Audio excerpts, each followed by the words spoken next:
नमस्कार, स्वागत है आप सभी का। आप देख रहे हैं इनसाइट। मैं हूं प्रीति सिंह। भारत में टैक्सी और राइड हेलिंग सेवाएं अब सिर्फ शहरों में आने जाने का जरिया नहीं रही हैं, बल्कि करोड़ों ड्राइवरों की रोजी रोटी और सम्मान और आर्थिक सुरक्षा का सवाल भी बन चुकी हैं। पिछले कुछ सालों में प्राइवेट एग्रीगेटर्स ने मोबिलिटी को आसान तो बनाया, लेकिन कमीशन, डायनामिक प्राइसिंग और इनकम अनसर्टेनिटी ड्राइवरों की सबसे बड़ी चुनौती बनकर सामने आई। इस बीच हाल ही में एक बड़ा और अलग तरह का प्रयोग सामने आया है, भारत टैक्सी, जिसे देश की पहली cooperative based ride hailing service के तौर पर लॉन्च किया गया है। इस इनिशिएटिव को लॉन्च करते हुए गृह मंत्री अमित शाह ने साफ कहा कि अब समय आ गया है कि ड्राइवर सिर्फ सर्विस प्रोवाइडर नहीं, बल्कि सिस्टम के स्टेक होल्डर और को ओनर बने। और उन्होंने ड्राइवर्स और सिटीजन से इस कोऑपरेटिव मॉडल में निवेश करने की अपील भी की है। भारत टैक्सी का दावा है कि यह प्लेटफॉर्म ड्राइवर्स को minimum base fare, profit sharing और गवर्नेंस में भागीदारी देगा, जिससे मोबिलिटी सेक्टर में एक पीपल सेंट्रिक और फेयर ऑल्टरनेटिव खड़ा हो सके। आज इसी इनिशिएटिव के विजन, स्ट्रक्चर, चैलेंजेस और फ्यूचर जो पोटेंशियल है, उस पर हम गहराई से चर्चा करेंगे। दो बेहद खास मेहमान इस समय स्टूडियो में मेरे साथ जुड़े हुए हैं। मेरे साथ विनयशील गौतम जी स्टूडियो में मौजूद हैं, डायरेक्टर हैं मिनिस्ट्री ऑफ कॉर्पोरेशन। आपका बहुत बहुत स्वागत है विनयशील जी, धन्यवाद हमारे साथ इस चर्चा में जुड़ने के लिए। साथ ही मेरे साथ रोहित गुप्ता जी स्टूडियो में मौजूद हैं, डेप्यूटी मैनेजिंग डायरेक्टर है नेशनल कोऑपरेटिव डेवलपमेंट कॉर्पोरेशन, और वो भारत टैक्सी के प्रमोटर भी हैं। आपका भी बहुत बहुत स्वागत है रोहित गुप्ता जी। तो तमाम पहलुओं पर चर्चा करते हैं। और विनयशील जी, पहले यही थोड़ा सा समझाइए, क्योंकि जब भारत टैक्सी की बात हो रही है तो इसे सिर्फ एक नई टैक्सी सर्विस नहीं माना जा रहा है, बल्कि कहा जा रहा है कि कोऑपरेटिव मूवमेंट में एक नया चैप्टर है भारत टैक्सी। तो थोड़ा सा बताइए, इस इनिशिएटिव के पीछे मूल सोच क्या रही है, और कैसे जब हम बाकी राइड हेलिंग मॉडल्स की बात करते हैं उनसे किस तरह से अलग है? 2021 में सहकारिता मंत्रालय का गठन किया गया। जब मंत्रालय का गठन हुआ तो देखा गया कि ग्रामीण इलाकों में और गरीब तबकों में जो रोज़गार की समस्या है, उसको बढ़ाने का जो मॉडल है, वो कहीं न कहीं कॉर्पोरेट लेड जो ग्रोथ स्टोरी है उसमें पीछे छूट जा रही है। तो माननीय प्रधानमंत्री जी का जो विजन है सहकार से समृद्धि, उसको ध्यान में रखते हुए सहकारिता के क्षेत्र को मजबूत करने का प्रॉमिस किया गया। इसके तहत ही कोऑपरेटिव क्षेत्र को मजबूत करने के लिए, ताकि वो नए नए उभरते हुए क्षेत्रों में प्रवेश कर पाएँ, भारत टैक्सी एक पहल है। भारत टैक्सी बनाने के पीछे इरादा है कि ऐसे सारथी भाई बहन जो कि नई व्यवस्था में थोड़ा पीछे छूट गए हैं, टेक्नोलॉजी के साथ अपने आप को कंफर्टेबल नहीं फील कर रहे हैं, तथा ऐसे राइडर्स जो कि महसूस करते हैं कि आज के समय में जो कंपनियां हैं, जो प्राइवेट कंपनियां हैं, वो सही सेवा नहीं दे रही हैं, ज़्यादा मुनाफाखोरी कर रही हैं एवं ग्राहकों का ध्यान नहीं रख रही हैं। तो ये दोनों का इंटरेस्ट को प्रोटेक्ट करने के लिए राइडर्स का जो कस्टमर हैं एवं सारथियों का भारत टैक्सी का सृजन किया गया। पिछले साल 2025 के जून में जो है सो एक बहु राज्यीय सहकारी समिति का गठन किया गया, और इसे जो है सो दिसंबर में टेस्ट बेसिस पे लॉन्च किया गया। भारत टैक्सी लॉन्च करते वक्त धारणा ये थी कि हर ड्राइवर इसका सदस्य बन सकता है, प्रमोटर बन सकता है, लेकिन शुरुआत में ऐसे लोगों को जमा करना एक चुनौती थी। इसीलिए NCDC, national cooperative development corporation, जो कि सहकारिता मंत्रालय के अंदर काम करता हुआ एक स्वायत्त संगठन है, उसने जिम्मेदारी उठाई और 8 ऐसे संस्थानों को एक साथ एकजुट किया जो कि सहकारी क्षेत्र में काम कर रहे हैं, जैसे अमूल, इफ्को, क्रिफ्को, NDDB। और भारत टैक्सी का जो पेरेंट ऑर्गेनाइजेशन है, सहकार टैक्सी कोऑपरेटिव लिमिटेड, इसका गठन हुआ।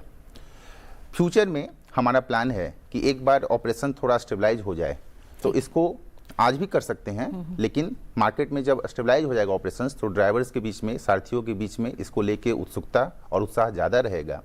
तो हम सभी सारथी भाइयों और बहनों से आग्रह करते हैं कि वो 500 रुपया देकर इस कोऑपरेटिव का हिस्सा बने, शेयर होल्डर बने, और कुछ वर्षों बाद, हम अनुमान कर रहे हैं कि 3 वर्षों बाद ये हो पाएगा, जब ये कोऑपरेटिव प्रॉफिट में आ जाएगी, लाभ कमाने लगेगी, तो उस लाभ का 80% तक हिस्सा हम सारथी भाइयों और बहनों को जो है सो वापस दे पाएंगे। ठीक है। रोहित गुप्ता जी, इसी को थोड़ा सा अगर आप और साफ करके समझाएं और डिटेल में समझाएं, क्योंकि एनसीडीसी इसे प्रमोट कर रहा है भारत टैक्सी को और इसे ड्राइवर्स ओन प्लेटफॉर्म के तौर पर देखा जा रहा है। तो ऑपरेशनल लेवल पर कैसे काम होगा, ये समझाइए कि 500 रुपए की हिस्सेदारी से लेकर ड्राइवर को ओनर, ये सब कैसे होगा और इससे उनकी इनकम और लॉन्ग टर्म जो सिक्योरिटी है उस पर कैसे वास्तविक बदलाव आएगा।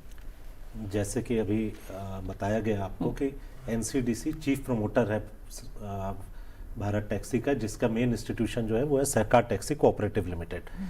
8 संगठन शुरुआत में इसे फॉर्म किए थे, उसके बाद में और संगठन और कोऑपरेटिव सोसाइटीज़ भी इसके साथ जुड़ रही हैं। ड्राइवर्स भी इसके एक तरह से मालिक हैं, क्योंकि एक तो वो शेयर खरीद के भी 500 रुपये का कंट्रीब्यूशन दे के शेयर ओनर बन जाते हैं, भारत टैक्सी में उनकी हिस्सेदारी हो जाती है। तथा इतना ही नहीं, अन्य जो कैब एग्रीगेटर्स हैं वो पार्टनर करके बुलाती तो है ड्राइवर्स को, परंतु उनको ना तो वो शेयर होल्डिंग देती है अपनी कंपनी में, ना ही वो बोर्ड तक आते हैं। आपको ये जान के हैरानी होगी एवं दर्शकों को जान के हैरानी होगी कि हमारे यहाँ पे 2 बोर्ड ऑफ डायरेक्टर्स में भी ड्राइवर्स का प्रतिनिधित्व है। तो ये दिल्ली एनसीआर से भी एक हमारे बोर्ड ऑफ डायरेक्टर है और एक गुजरात से भी हमारे बोर्ड ऑफ डायरेक्टर हैं, जो कि ड्राइवर्स के हितों का भी ख्याल रखेंगे। तो यह संस्था जून में रजिस्टर हुई थी, सहकार टैक्सी कोऑपरेटिव लिमिटेड। दिसंबर में हमने अपना पायलट लॉन्च किया था दिल्ली में, फिर हमने गुजरात में लॉन्च किया और अभी गुजरात में आपका सौराष्ट्र रीजन से स्टार्ट हुआ था, अहमदाबाद और राजकोट इन सब एरियाज़ को हमने कवर कर लिया, बड़ौदा। इसके साथ ही अन्य जो स्टेट्स में हैं वहाँ पे हमारे एक्सपैंड करने की तैयारी है। तो ड्राइवर्स हमको बहुत ही ज़्यादा एंथुजियास्टिक रिस्पांस मिल रहा है ड्राइवर्स से, क्योंकि पहली बार उनको कहीं पे भी मालिकाना हक प्राप्त हो रहा है तथा उनके जो कंसर्न्स हैं वो भी हमारा बोर्ड जो है वो अपने वो समक्ष रखेगा, बोर्ड के समक्ष, और तथा उस पर एक डेलिब्रेट करके डिसीजन लिया जाएगा, क्योंकि एक तरफा कोई डिसीजन नहीं होगा जो कि उनके हितों के खिलाफ होगा। बिल्कुल। विनयशील जी, सरकार लंबे समय से कह रही है कि जो कोऑपरेटिव्स हैं वो हमारे देश की एक तरह से इकोनॉमिक डेमोक्रेसी की रीढ़ है, इसीलिए एक अलग मंत्रालय का गठन भी किया गया। अब भारत टैक्सी को क्या इस डिजिटल एज में ये माना जाए कि जो अमूल जैसे सक्सेसफुल कोऑपरेटिव मॉडल्स रहे हैं उन्हीं का एक नेचुरल एक्सटेंशन है ये? आज के दिन में भारत में करीब 8.5 लाख कोऑपरेटिव संस्थाएं हैं, जिसमें 32 करोड़ लोग जुड़े हुए हैं। अगर आप सिर्फ जो है सो अमूल के मॉडल को देखें तो 32 लाख लोग अमूल में जो है सो प्रत्यक्ष रूप से जुड़े हुए हैं, जो कि इसमें मिल्क का सप्लाई करते हैं। जब भारत टैक्सी लॉन्च किया गया तो हमारी अवधारणा ये थी कि भविष्य में अगले 3 से 4 साल के अंदर जब भारत टैक्सी जो है सो भारत में जो है सो हर जिला मुख्यालय एवं उसके नीचे तहसील तक पहुँचेगी तो करीब 2 करोड़ सारथियों को अपने साथ जोड़ेगी। अगर आप अमूल का मॉडल देखेंगे तो उसमें पाएंगे कि जितना मार्केट में सेलिंग प्राइस है, अगर 100 रुपये का जो है सो दूध, चीज़ या बटर अगर बेचा जा रहा है तो उसका 80 से 85% सीधा किसानों को, दूध उत्पादकों के पास पहुंचता है। अमेरिका जैसे विकसित राष्ट्र में भी यह प्रतिशत 30 से 35% है। क्यों? क्योंकि प्रोसेसिंग का जो वैल्यू एडिशन है उसकी कीमत मिल पाती है मिल्क प्रोड्यूसर्स को। तो जब भारत टैक्सी हम लॉन्च कर रहे थे तो हमारा इंटेंशन यही था कि जो पैसा कस्टमर्स दे रहे हैं उसका 100% सीधा ड्राइवर्स के पास पहुँचे, सारथियों के पास पहुँचे। इसीलिए भारत टैक्सी जब हमने लॉन्च किया तो उसमें 1 रुपये का भी कमीशन हमने नहीं रखा है। भारत टैक्सी में अन्य कंपनियों की तुलना में कमीशन है ही नहीं, 0%। हमारा जो मॉडल है पूरा का पूरा सब्सक्रिप्शन पे आधारित है। मतलब आप दिन भर का जो है सो सिर्फ 30 रुपया, 35 रुपया, जो कि अभी शुरू नहीं हुआ क्योंकि हमारा अभी ट्रायल रन है। जब एक बार जो है सो ट्रायल रन थोड़ा स्टेबलाइज हो जाएगा तो हम लोग इसे जो है सो शुरू करेंगे।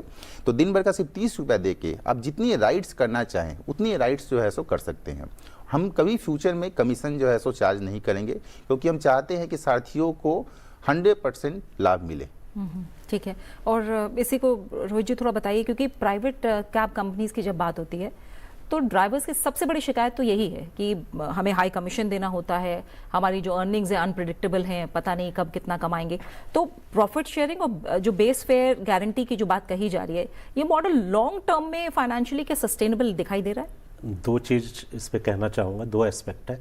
एक तो हो गया कमीशन मॉडल जो कि प्राइवेट कैब एग्रीगेटर्स का था, दूसरा था कि ये ट्रांसपेरेंसी नहीं थी इनबिल्ट। तो कितना कमीशन कट के फाइनली आ रहा था, कुछ वजह से वो इंसेंटिव दे देते थे किसी चीज़ पे, तो फाइनली कितना आता था वो कई दिन के बाद पता लगता था। तो जो ड्राइवर्स हैं इनके, जिनको हम सारथी बोलते हैं इंस्टेड ऑफ ड्राइवर्स, हमारे साथ में जो सारथी जुड़े हुए हैं, तो उनको वो टैली ही नहीं कर पाते थे, समझ नहीं पाते थे कि इसमें कितना एक्चुअल कमाई हुई और क्या ये सही है जो कि उनको प्रॉमिस किया गया है। तो हमने भारत टैक्सी में कंप्लीटली ट्रांसपेरेंट मॉडल रखा है। कमीशन जो थे पहले भारत टैक्सी के मार्केट में आने से पहले करीब करीब 25 से 30% कमीशन लेते थे जो प्राइवेट कैब एग्रीगेटर्स थे। भारत टैक्सी के लॉन्च होते ही या अनाउंसमेंट होते ही, लॉन्च से पहले ही ये कमीशन दर और कम हो गई। फिर अन्य जो प्राइवेट कंपनियां हैं उन्होंने सब्सक्रिप्शन मॉडल पे इसको लॉन्च कर दिया। कुछ एरियाज में वो अभी भी कमीशन मॉडल चल रहा है। तो जैसे जैसे भारत टैक्सी जहाँ जहाँ अलग अलग शहरों में जाएगी, वहाँ पे कंपटीशन की वजह से अपने आप ये लोग जो है ड्राइवर्स का हित करते हुए इनको खुद सब्सक्रिप्शन मॉडल पे आना पड़ेगा, जिसमें कि एक सब्सक्रिप्शन मॉडल में एक फिक्स्ड अमाउंट तय रहता है। कैब का अलग रहता है, कैब या टैक्सी का अलग रहता है, ऑटो का अलग रहता है और बाइक का अलग रहता है। तीनों का एक फिक्स मॉडल से, उसके बाद अब इस पे आप जितनी भी राइड करें आपकी इनकम है। तो बेसिकली कमीशन जो है, कमीशन मॉडल हमने उसको एक तरह से नकारा और हमको देखकर बाकी प्राइवेट कैब एग्रीगेटर्स ने भी ड्राइवर्स को अपना रिटेन करने के लिए उन्होंने भी इसको स्लैश किया है कमीशन को। प्लस ट्रांसपेरेंसी की बात है तो हम कोई इसमें हिडन नहीं है, ना ही कस्टमर के लिए कुछ हिडन हमने प्राइसिंग रखी है, ना ही ड्राइवर्स जो सारथी हमारे उनके लिए कुछ हिडन प्राइसिंग रखी है। तथा जो मूल्य है वो इतना कम भी नहीं कर दे रहे हैं जो कि अनसस्टेनेबल हो जाए ड्राइवर्स के लिए, और ना ही बहुत ज़्यादा कर रहे हैं, जैसे कि हम सर्च प्राइसिंग पे कभी नहीं जा रहे हैं। ये हमारा वन ऑफ द फीचर्स रहेगा कि हम सर्च प्राइसिंग, जैसे कि सुबह और शाम को आप प्राइवेट कैब एग्रीगेटर्स दुगना तिगुना रेट कर देते हैं, बट हम वो मॉडल फॉलो नहीं करते हैं। हमारा क्योंकि सारथी को थोड़ा सा एक्स्ट्रा टाइम लगेगा कम्यूटेशन में, तो उसके जो फ्यूल है वो एक्सपेंडिचर बढ़ेगा, टाइम भी ज़्यादा लगेगा, उसके लिए उसको कुछ थोड़ा सा डायनेमिक फेयर देंगे, बट सर्च कभी तिगुना या दुगना इस तरह का नहीं होगा। तो that is our promise to the drivers as well as to the consumers कि हम फेयर तरीके से काम करेंगे जो कि लॉन्ग टर्म सस्टेनेबल हो। ठीक है, तो विनय जी, क्योंकि लॉन्च के दौरान इन्वेस्टमेंट को लेकर खुली अपील की गई, अब मिनिस्ट्री की तरफ से इस प्लेटफॉर्म को स्केल करने के लिए क्या इंस्टीट्यूशनल सपोर्ट और कहीं ना कहीं पॉलिसी लेवल बैकिंग भी दी जा रही है? किस तरह से हो रहा है काम? जैसा मैंने शुरुआत में बताया, जब सहकार टैक्सी कोऑपरेटिव लिमिटेड जो भारत टैक्सी चलाती है उसका गठन हुआ तो 8 मेजर संस्थाओं ने जो है सो इसमें योगदान दिया। तो 10-10 करोड़ का इन्वेस्टमेंट से 80 करोड़ का इसमें जो है सो योगदान हुआ और 3 करोड़ के आसपास कुछ छोटी छोटी संस्थाएं थी। तो आपको जान के आश्चर्य होगा 83 करोड़ के जो रेजिंग हमने की है उसके अगेंस्ट अभी तक खर्चा जो है भारत टैक्सी में सिर्फ 3 करोड़ का हुआ है। हम काफ़ी जो है सो फ्रूगल मॉडल पे जो है सो चल रहे हैं, क्योंकि हमें पता है कि हमारे पास सारथियों का और ग्राहकों का दोनों का सपोर्ट है। हमने सॉफ्टवेयर जो है सो खुद जो है सो बेंगलोर की जो है सो एक कंपनी है वहाँ से जो है सो प्रोक्योर किया है, वो भी काफ़ी सस्ते दामों पे। और आगे जो हमारा मार्केटिंग स्ट्रेटजी है वो भी इस तरह से जो है सो डिज़ाइन किया जा रहा है कि उसमें खर्च कम से कम हो। और चूंकि हम जो है सो कुछ हिडन चार्जेस नहीं रखते हैं, ड्राइवर्स का भरोसा जीतने का जो है सो प्रयास किया है, तो हमें विश्वास है कि आने वाले समय में जो है सो इस मॉडल को हम लोग जो है सो सक्सेसफुली देश भर में सस्टेनेबिलिटी के साथ रेप्लिकेट कर पाएंगे। ठीक है, रोहित जी, जो आपने भी बात की थी ना सर्ज प्राइस को लेकर, थोड़ा सा इसको बताइए, क्योंकि पैसेंजर के नज़रिए से भी काफ़ी अहम सवाल है कि अगर किराया कॉम्पिटिटिव रखना है और ड्राइवर की इनकम को भी सुरक्षित रखना है तो जो प्राइसिंग बैलेंस है वो अचीव कैसे किया जाएगा ताकि दोनों पक्षों को भरोसा मिले कि सब कुछ सही है? देखिए, प्राइवेट कैब एग्रीगेटर्स की जो प्राइसिंग टेक्निक होती है बहुत ही ज़्यादा डायनेमिक होती है। वो बारिश हो रही है तो उन्होंने रेट बढ़ा देंगे, शाम के टाइम को रेट बढ़ा देंगे, या कहीं पे कुछ ट्रैफिक जैम है तुरंत वहाँ पे रेट बढ़ा देंगे।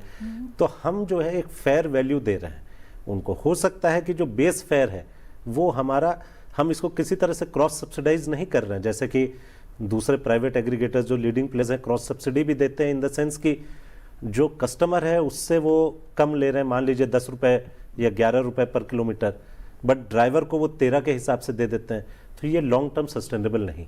वो बेसिकली जो है इसका थोड़ा सा इम्पैक्ट होगा हमारे ऑपरेशंस को, बट हमारा जो मॉडल है वो लॉन्ग टर्म सस्टेनेबल है, क्योंकि प्राइसिंग में हम बैलेंस रखते हैं कि कस्टमर के जो इंटरेस्ट है उसको भी प्रोटेक्ट करें और ड्राइवर के इंटरेस्ट को भी प्रोटेक्ट करें। जो रेट्स जो हमने रखे हुए हैं उसमें दोनों को प्रोटेक्शन मिलता है और दोनों को लगे कि फेयर वैल्यू हमें मिल रही है।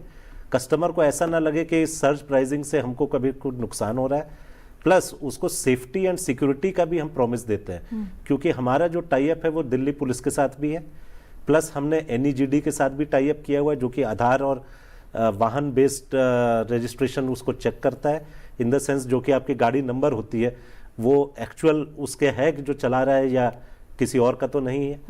प्लस हम उनको राइड शेयरिंग का ऑप्शन भी देते हैं कि अगर आपको सेफ्टी का कुछ इश्यू हो, प्लस SOS की जो सुविधा है, direct SOS Delhi police traffic control में जाता है। इनफैक्ट दिल्ली पुलिस से हमारा तो टाई अप हो गया है, तो उन्होंने जो अपने प्रीपेड बूथ्स हैं, आप एयरपोर्ट पे देख लें, चाहे आप रेलवे स्टेशन पे या दूसरी जगह पे, जो दिल्ली पुलिस के पहले प्रीपेड बूथ्स होते थे वो अब भारत टैक्सी चला रहा है। वहाँ पे जो लोग कार्य करते थे अब वो भारत टैक्सी के साथ जुड़ गए, प्लस आधुनिकीकरण भी उस जगह का कर दिया है हमने, ताकि ग्राहकों को ज़्यादा सुविधा मिले। वो चाहे तो QR कोड से भी अब पेमेंट कर सकते हैं, कार्ड से पेमेंट कर सकते हैं वहाँ पे। तो ये चीज़ें हम कुछ चेंजेस ला रहे हैं ताकि ग्राहकों को भी फायदा मिले और जो हमारे सारथी हैं उनका भी हित बचा रहे। सारथियों को हम सोशल सिक्योरिटी स्कीम्स के साथ भी जोड़ेंगे। अच्छा, ठीक है। विनयशील जी, रोहित जी ने हमें शुरुआत में बताया भी था रिप्रेजेंटेशन को लेकर, क्योंकि जब हम कोऑपरेटिव मॉडल की बात करते हैं तो गवर्नेंस उसमें सबसे अहम पहलू होता है। अब भारत टैक्सी में ड्राइवर्स के को डिसीजन मेकिंग और उनके रिप्रेजेंटेशन, ये बहुत बड़ा सवाल है, ताकि ये सुनिश्चित हो कि नाम का सिर्फ कोऑपरेटिव नहीं है, असल मायनों में भी कोऑपरेटिव है। राइट। 2022 में जो कोऑपरेटिव सेक्टर को गवर्न करता हुआ एक्ट है, MCCS act, multi state cooperative society act, उसको अमेंड किया गया था। अमेंडमेंट के बाद कोऑपरेटिव स्ट्रक्चर में जो कॉर्पोरेट गवर्नेंस नॉर्म्स हैं, जिससे कि जो है सो जो काम करने का जो सुचारू तरीका है वो बन पाए और मैनेजमेंट और ऑनरशिप के बीच में जो है सो अंतर स्थापित किया जा सके, ताकि मैनेजमेंट जो है सो प्रोफेशनल रहे, इफिशिएंट रहे, ये लाया गया था। तो सहकार टैक्सी भी जो multi state cooperative society act है उसके तहत ही गठित एक संस्था है। तो जो भी एक्ट में प्रावधान है वो सारे के सारे इस कोऑपरेटिव सोसाइटी के ऊपर जो भारत टैक्सी चलाती हैं लागू होंगे। जैसा कि रोहित जी ने बताया, 2 ड्राइवर प्रतिनिधि अभी इस बोर्ड में हैं। बोर्ड जो है सो लोकतांत्रिक व्यवस्था के तहत काम करती है, उसका चुनाव होता है, हर 5 साल के बाद चुनाव होता है। बोर्ड में जो डिसीजन लिए जाएंगे वो उसका अनुपालन जो उसके कार्यकारी अधिकारी हैं, जो आज के दिन में श्री हिमांशु जी हैं, वो जो है सो करते हैं। तो आज के दिन में टोटल सेपरेशन है मैनेजमेंट का और ऑनरशिप का।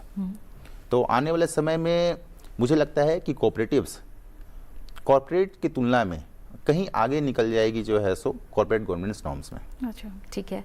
अब रोहित जी, क्योंकि जो आज राइड से जुड़ी सर्विसेज हैं, राइड हेलिंग पूरी तरह से टेक्नोलॉजी ड्रिवन है, ऐप क्वालिटी की बात कर लें, रिस्पॉन्स टाइम की बात कर लें, सेफ्टी फीचर की बात कर लें, तो क्या भारत टैक्सी टेक्नोलॉजी के मोर्चे पर जो स्टैब्लिश्ड प्लेयर्स हैं उनके साथ कैसे कदम ताल करती हुई नजर आएगी?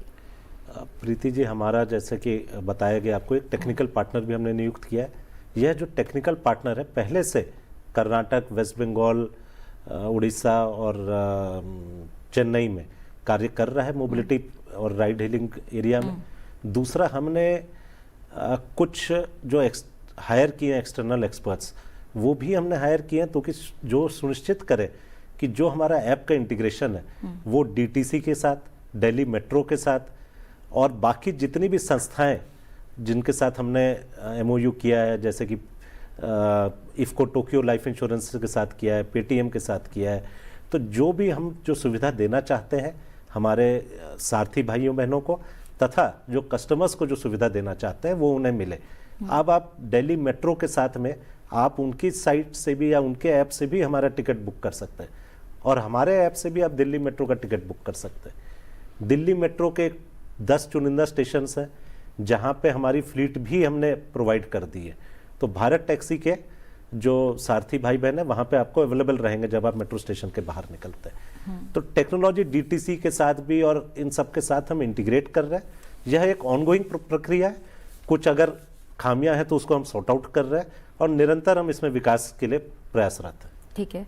और विनयशील गौतम जी, सहकार से समृद्धि की बात अक्सर होती है, तो भारत टैक्सी को प्लेटफॉर्म इकोनॉमी में स्टेट सपोर्टेड कोऑपरेटिव इंटरवेंशन के रूप में क्या देखा जाना चाहिए? क्लियरली ये कहें हम इसे।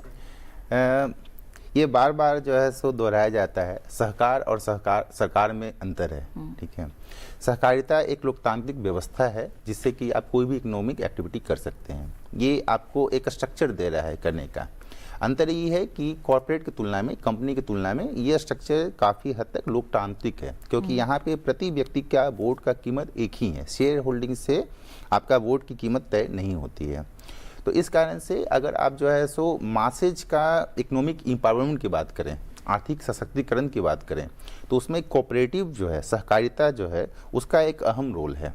वो कॉर्पोरेट मॉडल से नहीं हो सकता है, खासकर उन इलाकों में जहाँ पे कि प्रॉफिट मोटिव जो है सो सर्व नहीं कर पाएगा, ग्रामीण इलाकों में या गरीब इलाकों में। तो सरकार आर्थिक विकास के लिए सहकारिता के क्षेत्र में काम करते हुए संस्थाओं को प्रमोट करती है। भारत टैक्सी चूँकि सहकारिता आधारित एक मॉडल है, तो सरकार उसे प्रमोट कर रही है, लेकिन इसका अर्थ ये नहीं है कि वो जो है सो लेवल प्लेइंग फील्ड को डिस्टर्ब कर रही है। भारत टैक्सी को कोई भी ऐसी सुविधा उपलब्ध नहीं है जो कि आज के दिन में किसी प्राइवेट एग्रीगेटर के पास नहीं है। हम लोग इसे कोई भी प्रेफरेंशियल ट्रीटमेंट नहीं दे रहे हैं। आज के दिन में आप चाहे दिल्ली पुलिस के साथ इंटीग्रेशन की बात कर लें, या फिर मेट्रो के साथ, या डीटीसी के साथ, या एयरपोर्ट अथॉरिटी के साथ बात करें, या फिर जो है सो दिल्ली एयरपोर्ट के साथ बात करें, इन सारी संस्थाओं के साथ प्राइवेट एग्रीगेटर्स का भी टाई अप है, उनके भी एग्रीमेंट्स हैं। तो हम जो है सो उनको बराबर की टक्कर दे रहे हैं। ऐसा नहीं है कि भारत टैक्सी को सरकार से कुछ विशेष प्रावधान किए गए हैं, या उन्हें जो है सो कुछ स्पेशल इंसेंटिव दी गई है, या सब्सिडी दी गई है, या उनको स्टेट सपोर्ट होने के कारण कुछ लॉ में जो है सो अनड्यू फेवर किया गया है। तो ऐसी अवधारणा चूँकि सहकारिता में जुड़ी हुई है जो है सो ये मंत्रालय, और ये सहकारिता में काम करती हुई है भारत टैक्सी, तो ऐसी अवधारणा जरूर बन सकती है, लेकिन सरकार का प्रमोट करने का ही मंतव्य है। सरकार का कहीं पे भी इंटरफेयर करने का, प्राइवेट सेक्टर को डिस्टर्ब करने का, या लेवल प्लेइंग फील्ड को जो है सो डिस्टर्ब करने का कोई मंतव्य नहीं है। ठीक है। और इसमें रोहित जी, महिलाओं की सुरक्षा और इंक्लूजन को लेकर सारथी दीदी जैसे फीचर्स भी सामने आए हैं। तो क्या भारत टैक्सी जो सोशल ट्रस्ट बिल्डिंग है और इंक्लूजन को अपनी कोर स्ट्रैटेजी मान रही है? जैसे कि मैंने आपको बताया कि इसमें SOS फीचर भी दिया गया है, महिलाओं के लिए दिया गया, प्लस जो कि हमने बाइक दीदीज का कंसेप्ट लेकर आ रहे हैं। जो लेडीज हैं वो चाहें तो वो प्रेफर कर सकती हैं कि हमें केवल एक महिला सारथी ही मिले बाइक पे। तो ये प्रावधान भी हम ला रहे हैं ताकि उनको समय बेसमय कभी असहजता न महसूस हो, और वो सेफली अपना कन्वीनियंस पे वो अपना ऑप्शन एक्सरसाइज कर लें एंड वो बाइक दीदी के साथ में ट्रैवल कर पाए। तो ये कुछ हम कर रहे हैं महिला सशक्तिकरण के लिए। दूसरा, हम लोग कैंप्स भी ऑर्गेनाइज कर रहे हैं। जो लेडीज़ अगर इसमें ट्रेनिंग लेना चाहती हैं, बाइक की ट्रेनिंग, इवन बिहेवियर की ट्रेनिंग किस तरह हमें चलाना है, वो भी हम ऑर्गेनाइज कर रहे हैं। दिल्ली पुलिस से के साथ में और Delhi tourism and transport development corporation के साथ में भी हमने करार किया है ट्रेनिंग्स के लिए। तो इसमें भी महिलाओं को भी हम प्राथमिकता दे रहे हैं कि अगर वो ट्रेनिंग करना चाहें, वो चलाने से लेकर बिहेवियरल ट्रेनिंग और आगे कैसे इसका कहाँ से उनको फाइनेंशियल मदद मिल सकती है, इन सब की गाइडेंस हम महिलाओं को दे रहे हैं। बिल्कुल। और समय अब थोड़ा सा कम बचा है, तो विनयशील जी, दो चीज़ें हैं कि भारत टैक्सी कंपटीशन को नुकसान ना पहुंचाए, बल्कि एक तरह से फेयर कंपटीशन को बढ़ावा दे, इसकी उम्मीद क्या हम कर सकते हैं? और दूसरा कि अगर भारत टैक्सी का मॉडल सफल होता है, कामयाब होता है, तो जो cooperative platform model delivery, logistics या अन्य जो गिग इकोनॉमी सेक्टर्स हैं, वहाँ पर भी क्या इसको रेप्लिकेट किया जा सकता है? भारत टैक्सी आने से मार्केट में हलचल तो मची है, ठीक है, लेकिन मार्केट को डिस्टर्ब करके हम जो है सो मार्केट को और डिपेंड कर रहे हैं। आज के दिन में आप देखिए, एक समय था जबकि सिर्फ एक टेलीकॉम ऑपरेटर था। आज के दिन में जो है सो ग्राहक के पास जो है सो चॉइस है, विकल्प है 3-4 ऑपरेटर्स का। लेकिन उससे ऐसा तो नहीं है कि मार्केट जो है सो डिस्टर्ब होने से जो है सो ग्राहक को कुछ नुकसान हो गया। हम लोग सब जो है सो पहले से बेटर ऑफ हैं, अच्छे हैं। तो भारत टैक्सी आने से मार्केट और डीपेन होगा, और ग्राहकों को एक नई सुविधा मिलेगी, और सारथियों को एक नया जो है सो विकल्प मिलेगा।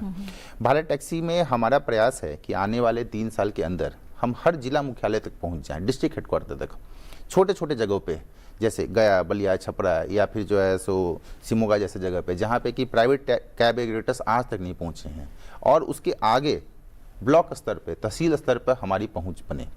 तो हम अपने आप को, भारत टैक्सी को कंपटीशन में जो है सो प्राइवेट कैब एग्रीगेटर्स के तौर पे नहीं देख रहे हैं। हमारा कंपटीशन उनसे है ही नहीं।